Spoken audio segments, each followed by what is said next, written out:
It's time for more low-grade, zero-effort, bottom-of-the-barrel crap in your sub-box. So check this out. A source of mine recently dropped this load of crap on me, and I have zero belief in its authenticity. However, it might be fun to explore this train wreck anyway. It reads like somebody's most wanted list rather than some leaked presentation, and this far away from E3, even if this was the real order, it could still easily be changed, things could be dropped, so I have, like I said, zero faith in its authenticity, but it might be fun to explore nonetheless. So at E3, my source claims that Microsoft will be showing these titles. Halo Infinite. Well, that's a no-brainer, right? Initially planned for last year, the title got pushed back after internet memes and the whole coronavirus crap no doubt put the stabilizers on the development process. With the game planned for what, next year? It would make sense to show how much of an improvement has been made and how much further development has come along. Put a cease to the endless kibosh from idiotic Sony shills and put to rest the general public's concerns about the game's development cycle.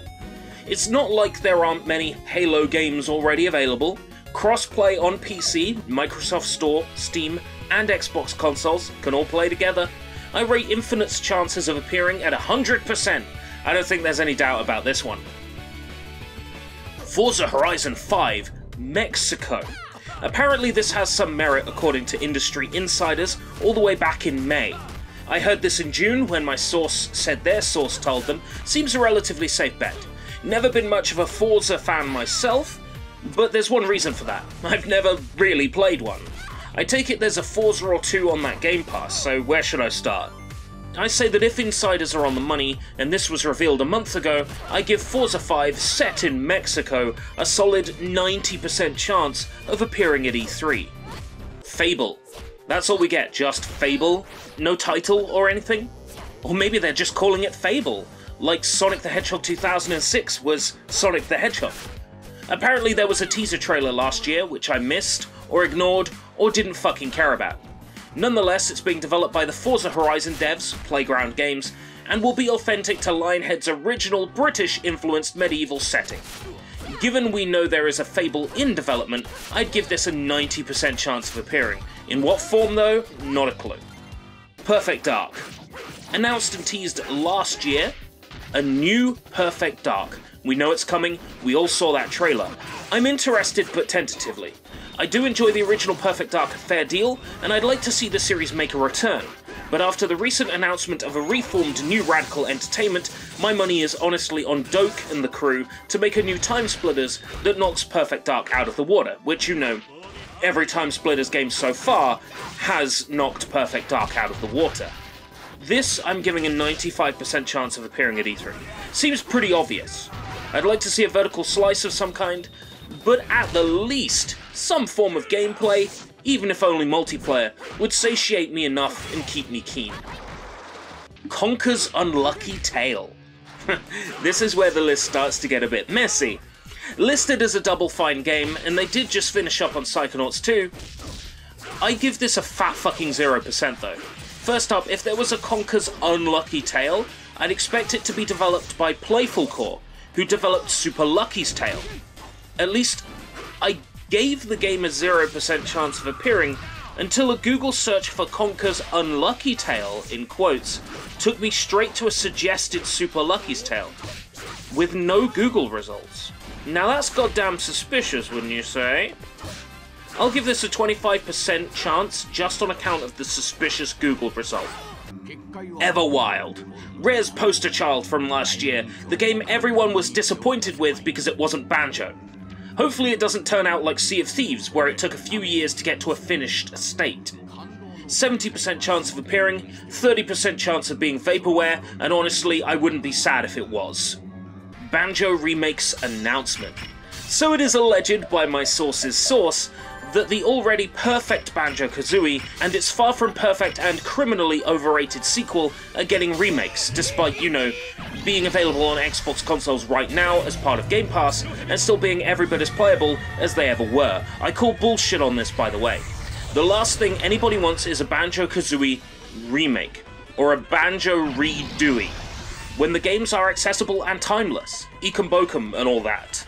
The source goes on to list SoBo Studios as developer. Given that they made excellent platformers in the past, including WALL-E and Toy Story 3, there's very little doubt that they could do Banjo justice. Of course they could. I'd much rather see a new Banjo game than another retread. Unless they were making Grunty's Revenge into a 3D game. I'd be all for that. I give this a 15% chance, honestly, and that's pushing it.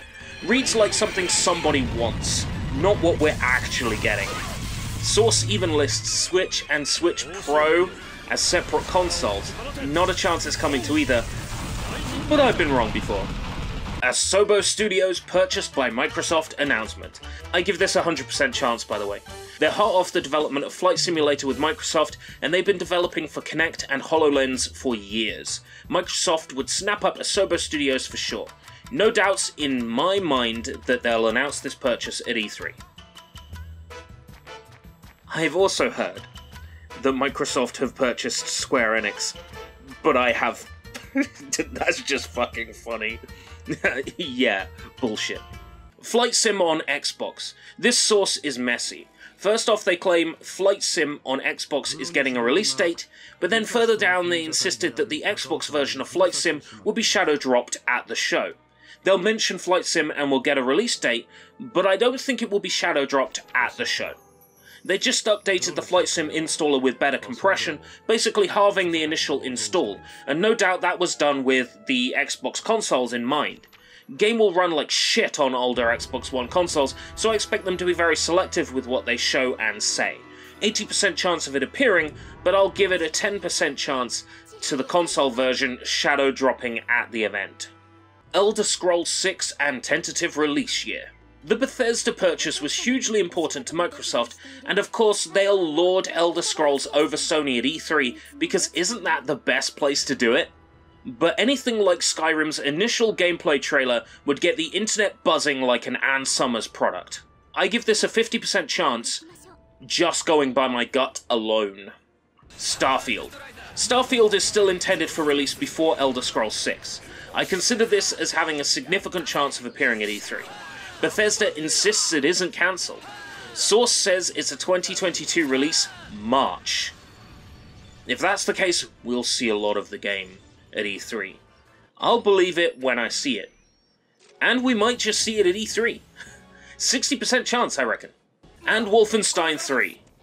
I assume it's another Machine Games title, or rather I hope so, given their gunplay is pretty much top tier every time. As long as it feels and looks like a Wolfenstein title, it can be another piece of progressive propaganda like Youngblood, and I'll still have a good time. I give this a 50% chance, let's say, so I don't have to commit to saying it will or won't happen, will or won't be shown. I went into this list ready to poo-poo it, but there's a great deal here actually believable. Of course, that's how these leaks rope you into the less believable stuff. The desired stuff. By hooking you with the, well, it's obvious they'd show that, so the list must be true. What do you think about this list? True or false? You know what I think. But that's just my opinion. What's yours?